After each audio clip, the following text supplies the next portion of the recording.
What's happening, everybody? Thursday night. Here we are on the grind. I have a pretty good show for you tonight. What I think is a pretty good show because everybody hates it when I just sit here and ramble on about supposed things I don't know, and I just ramble on. You don't really want to talk about business or how to run your business. So tonight, I have a little bit better topic to discuss tonight. I'm gonna let some people get on here first, but let me go ahead and start the show off with some of our sponsors, man. I'll tell you what, without these guys, man, we wouldn't be able to do what we do. First up tonight is our good friends over at Jade Affiliated, jadeaf.com. You need custom wheels, this man will hook you up. He's got some of the best stuff, coolest designs on the market. Check him out at Jade Affiliated on all the social media platforms and jadeaf.com. And order you some wheels up. What's up, Pat Price? I appreciate you watching, man. What's up, John Lynch?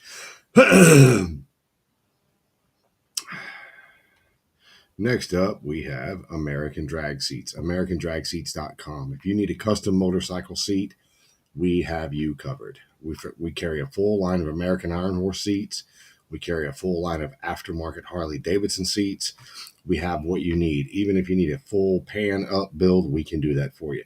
Check us out at AmericanDragSeats.com or on all the social media platforms at American Drag Seats.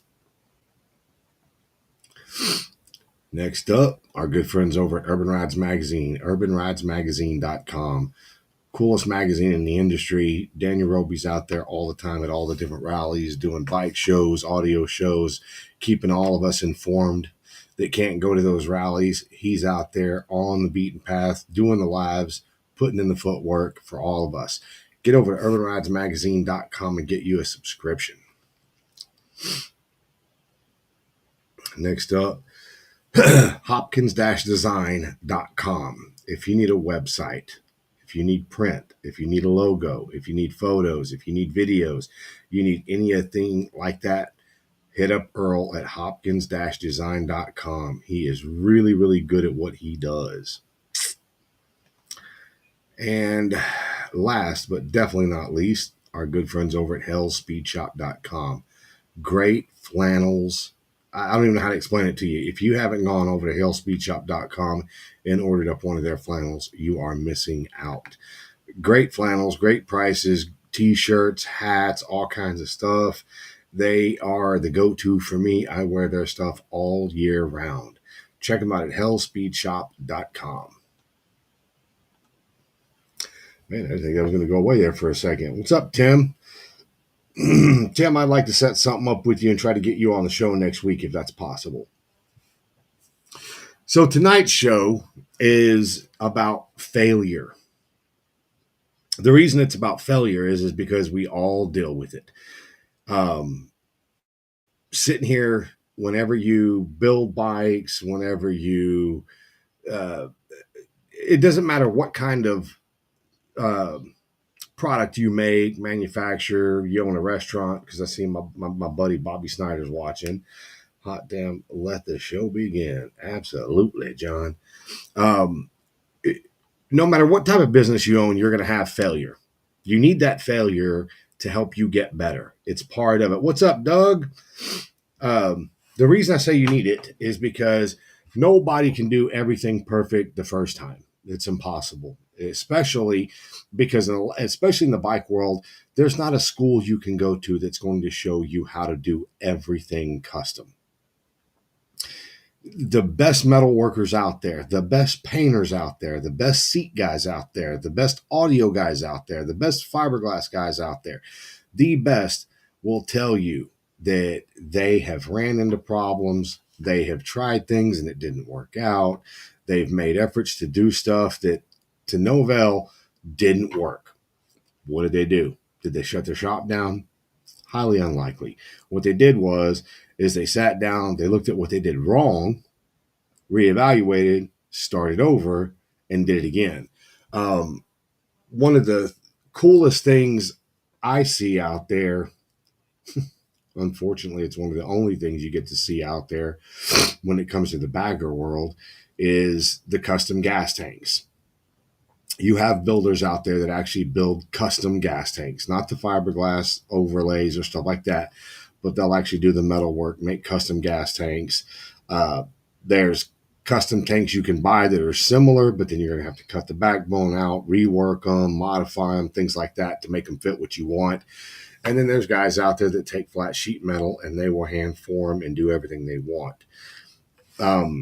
I've done a couple of gas tanks in my life, and every single time I do a gas tank, with the exception of one, only one time in all of my metalworking was I able to get a gas tank right the first time through. Most of the time, I have a good idea what I'm going to do. I get started, I get working, I get things going, and it just doesn't work out the way I wanted it to, the way I planned it or envisioned it in my head when I started. But I don't get upset. I don't get mad. I do get a little disappointed, but I don't stop. I start over. And I think about what I did, how I did it, what process I was using, whether I was using the English wheel or using a plenishing hammer, or in some cases taking other metals and other stuff like that to do what I want to get done. And I think about what I did and how I did it. Start over. Now, I'm going to be talking about one guy in specific, actually two guys. First guy I'm going to talk about is Eric Contreras. We all know who Powerhouse is. We've all seen his work, and the dude is not afraid to try anything. He will make an effort. When I first saw his gas tanks, they were different than they are now. But once he worked all of the pieces out, he worked out how he wanted it to look and did it. He'll tell you straight up, man, it took him a while to get the process down before he knew exactly what to do. And now he manufactures those tanks. You can buy those tanks. And I don't know how much they cost. Couldn't tell you. I've never bought one. I know people that have, and they're very happy with them. But the whole point is that the process that it took to get him where that was, it wasn't just, hey, I'm going to take some metal, form some metal, weld it together and be done. It was a long, drawn-out process to get it to the point where you can manufacture it. Because you got to have templates, you got to have jigs, you got to have bucks, you got to have all these different things to make that one product the way that you want it to ultimately be. The other thing is if you don't know how to handle the failure part of your business, you're at a disadvantage. The reason I say you're at a disadvantage is because if you can't deal with the adversity when you're building something, you're never going to master it. You got to get out of your own way. You have to be able to take something, work with it. If it doesn't work out, start over and just keep doing it until you get what you're wanting. The reason I bring this up is because I gave a little seminar today on welding to a group of about 5 or 6 guys. And when I was doing the process and showing them how to set the welding machines up and get out there, starting the arc, and we did MIG, we did stick, and then we used the oxygen acetylene torch to cut some metals. When I was showing the guys the process, I asked all the guys up front, had you ever welded before? And all of them said, yeah, they had done it. It had been years since they had done it. And I just simply asked them, okay, well, did anybody in here know how to start the system? And of course, nobody did. So I showed them how to set the regulators. I showed them how to set the pressures on the manifold.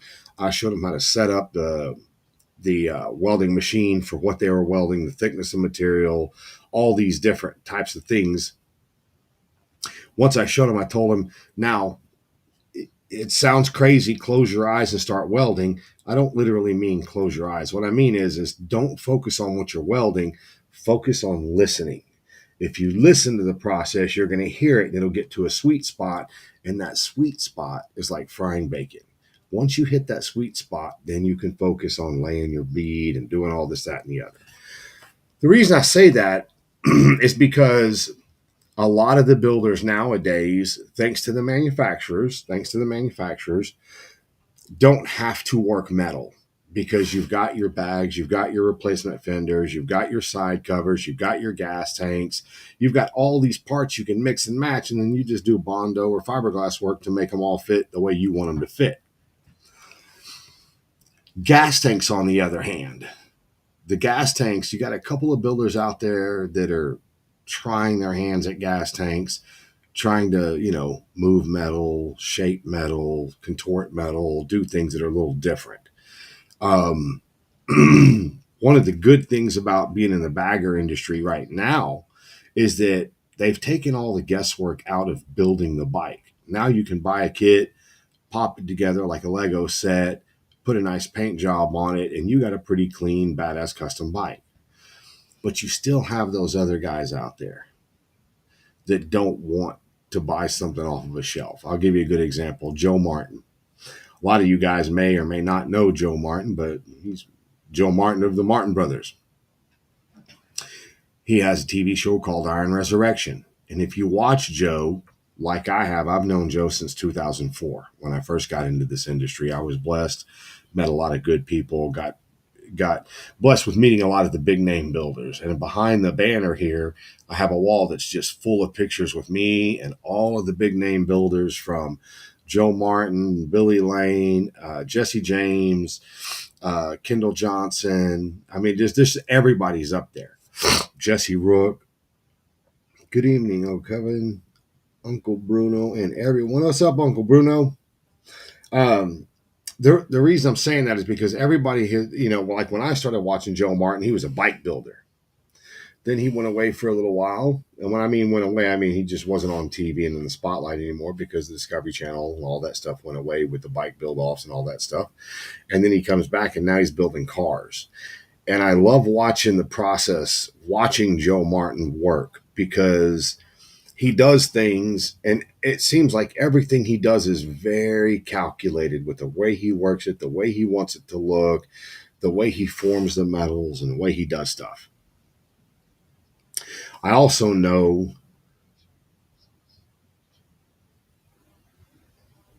Trendkill, not Threadgill build. Yeah, Trendkill, yeah. That Trendkill was a cool bike. But my whole point is that when he built, everybody thought he was just a bike builder.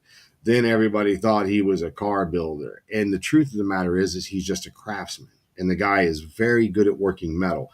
When he built a bagger many, many years ago, it had the big front wheel. I think it was a 21 or a 23. It wasn't massive like some of the bikes today. But he hand built the gas tank. He hand built the nacelle. He hand built the rear fender, but he just used a pair of stretched bags that you can get anywhere. But when he was done with the bike was so much more unique than any other baggers out there at the time, simply because he did not want to buy the kits. He didn't want to go that route. He wanted to build what he could build on his own. There's a satisfaction to building something that you could have bought. There's always that 50-50 where it's built, not bought, but you need to buy to keep the industry flowing monetarily, but you also need to build to keep the interest up in the industry. It's like a double-edged sword. So when I talk about these things and I talk about these builders, I'm very, very blessed to have started this show. We're in our 7th year, 7.5 years in. Met some great builders, met some builders that came into my life and left my life just really, really fast. But I've gotten to meet a lot of garage builders that people that they just don't have a following. People don't know what they're doing. I've also met the guys that have a following, that everybody's very accustomed to what they can build and what they do. All the guys that work out of their garage always seem to me to have the same mentality. They're very, very humble. They're very, what's the word I'm looking for? It's almost like they're timid. They're shy and timid. What's up, Wayne? Um, they never give themselves the credit for doing what they do, but in my opinion, they're doing stuff with very little tools, very little resources, but they're the ones that are the most thankful for the people in their lives, like me doing some of their seats, or Pedro and them doing some engraving for them, or Brian might do a paint job for them. There's a handful of the guys out there that when I've met them and they're working out of their garages, I love seeing the craftsmanship and how people build things, but I also like seeing their failures. I like it when they fail, when the plan didn't work out, it didn't go as planned. Because when it doesn't go as planned, it gives you an opportunity to step back, reevaluate what you're doing, and come at it from a different direction. Some people are very, very good at stepping back and not letting the failure of what they did hinder them from going forward. It's the ability to look at it and be like, oh, okay, so I did it this way and it got close to what I wanted, but it didn't come out exactly the way I wanted. Well, here, let me start over. And now I'm going to change this one step throughout this whole process, and it's going to alter the rest of it. It's going to be really, really cool. Everybody hold on 2 seconds, man. I got cotton mouth. Hold on.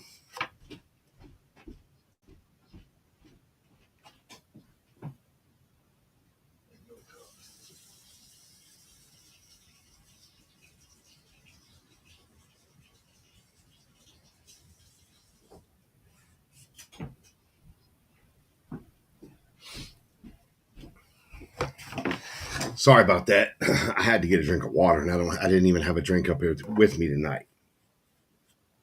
So when I say this, I'm starting to see a lot of businesses and talk to a lot of people, and it seems like, and this could just be me, people.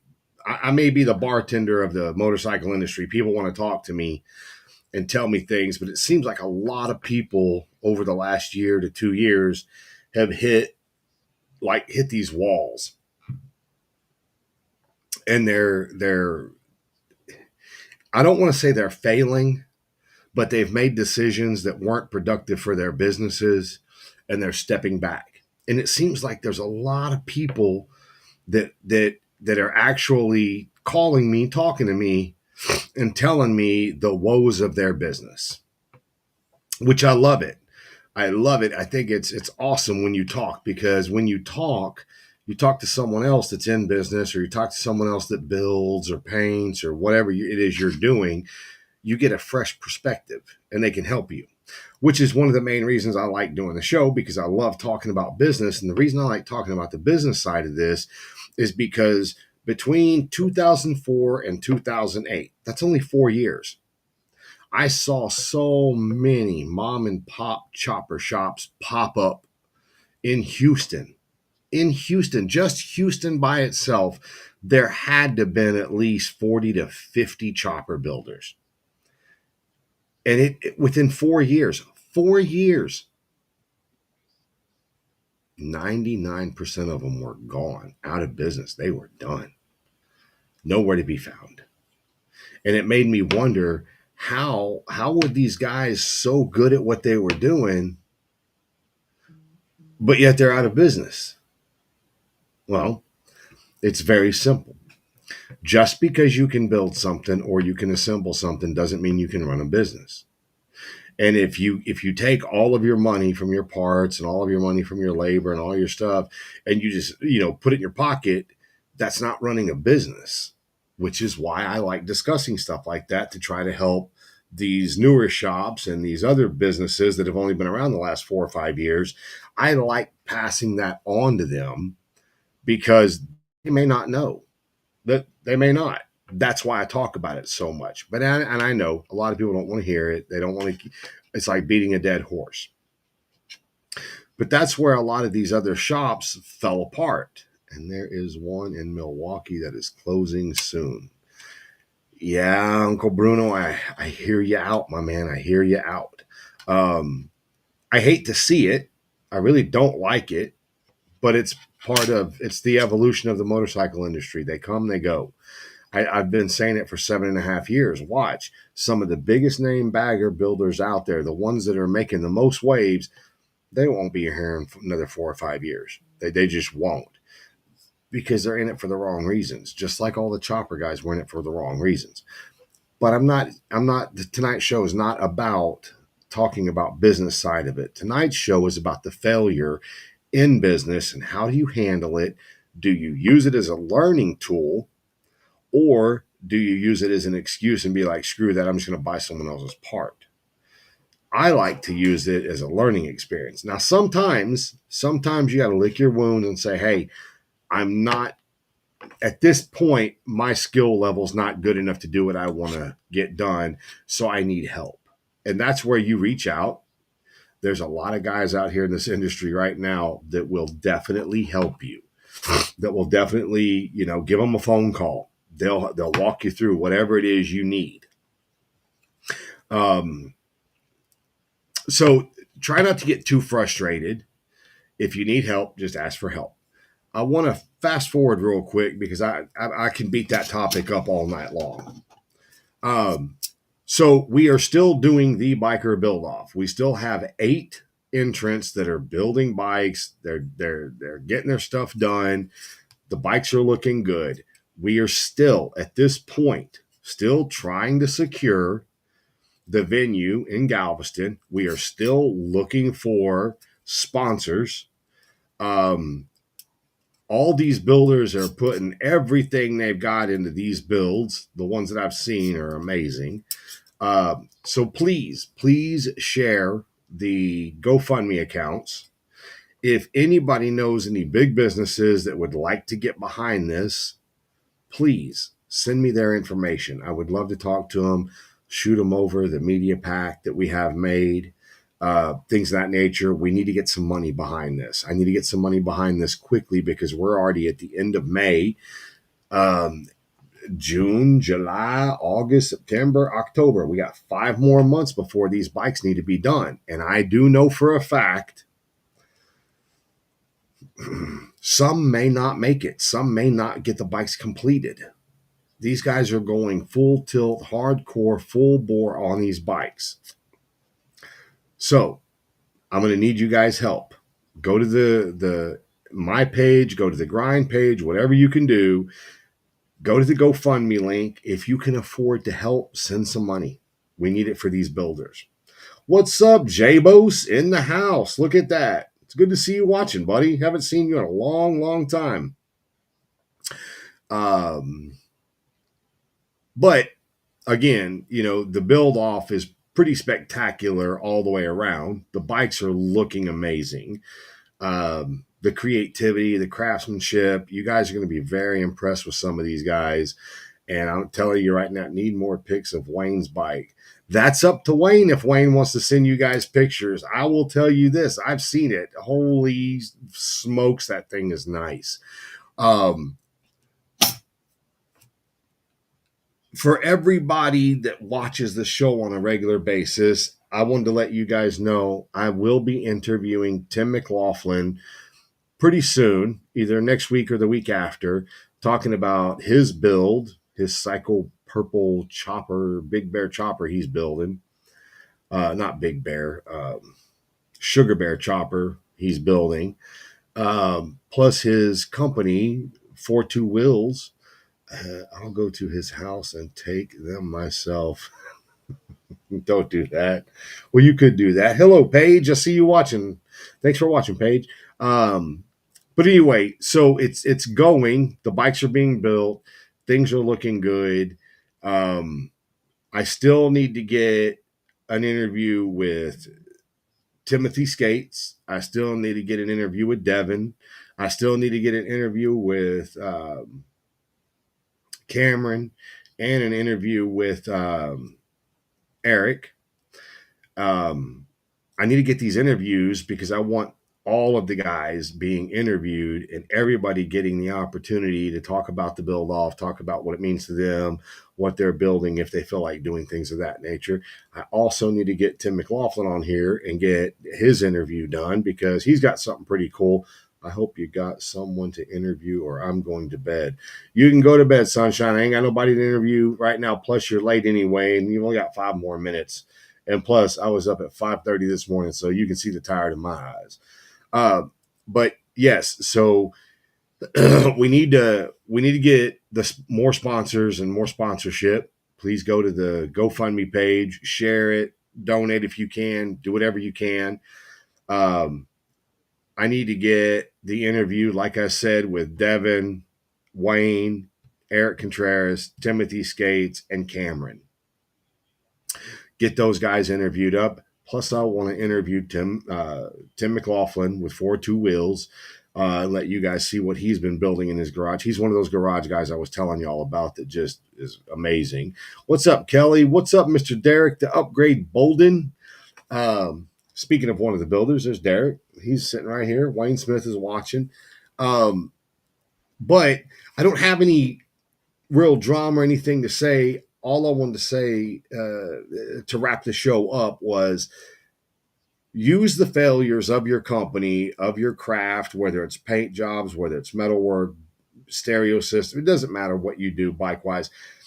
When it doesn't work out in your favor, twist it. Learn from it. Do something good with it. Make it a learning experience to make you better for the next one or even for that one and just start over and do it again. What's up, LJ? Thanks for watching. Austin Wagner's watching. But my whole point is that you don't want to let the failure or the discouragement of a failure keep you from moving forward and getting better at what you're doing. I mean, I've talked to a lot of builders over the last 20 years, and I'm going to tell you, 21 years actually, and they've all said the same thing. You know, it is, you're always learning every day. You're always moving forward every day. So don't give up. Make it work. Make it work out for you. If you don't fall, you will never really grow. That's the topic of the show tonight. You have to use the failure. You can't always win. You can't always succeed. It's a learning tool. It's the ability to learn something for the next time and make the next one even better. But anyway, before I get on a tangent and start just rumbling on, we still need to get 5 more of these interviews done. Going to interview Tim McLaughlin also with his company, and I am still trying to get Ricky Rocket from Poison because that guy is so knee deep in the motorcycle community. It's not even funny. So if you happen to be friends with Ricky Rocket, send him a message, leave him a comment somewhere telling him he needs to get on the grind. He needs to get interviewed. It would be a great interview. But anyway, guys, I'm going to call it short before I start wandering on and talking about nonsense. You guys all go have a great night, and we will see you all right back here next Thursday night, and there will be an interview next week. Anyway, you guys go have a great week. We'll talk to you.